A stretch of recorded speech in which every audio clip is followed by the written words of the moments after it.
We're here to figure out what each of us, individually and in groups and in communities, is going to do to give kids the tools they need to read and succeed. 10 words. Give kids the tools they need to read and succeed. Let's parse that a bit. Give kids the tools to need. You know what? Every kid deserves the tools they need. But what happens often in our 50 million kids K through 12 educational system is not all kids get the tools. That's a very different approach to this than starting with accommodation, isn't it? Isn't it? That's about every kid deserves the tools they need to read.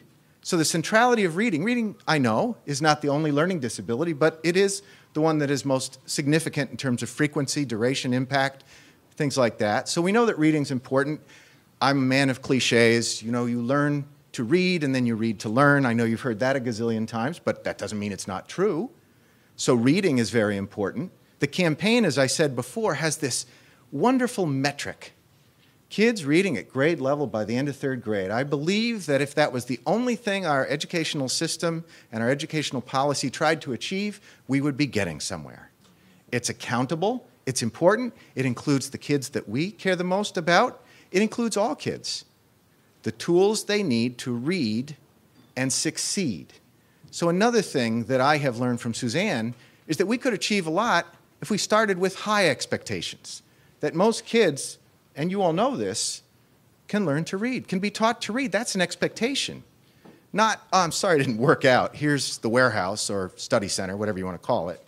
So an expectation that success is an expectation. Okay? So the tools they need. Give kids the tools they need to read and succeed. If I hear any of you muttering that under your breath, that's success, okay? So let's just remember, that's the movement. We're going to ask ourselves what part we play in it. And the other important thing to say is that it's not just kids with dyslexia. It's kids with other learning disabilities. It's kids who are English language learners. That's not, by the way, a disability. It's a reality, and there's strength in all of it. There's kids who struggle to read because their schools stink. There's kids who struggle to read for many different reasons. And one of the strategic things we've thought about at the Tremaine Foundation and have learned from our colleagues in the funding community and elsewhere is that if we are part of something bigger than ourselves and don't lose ourselves in it, we can make a great deal of progress. So I want to thank Ralph and the campaign again for being a partner in this and for allowing us to think more deeply about what each of us does to become part of a movement that gives kids the tools they need to read and succeed.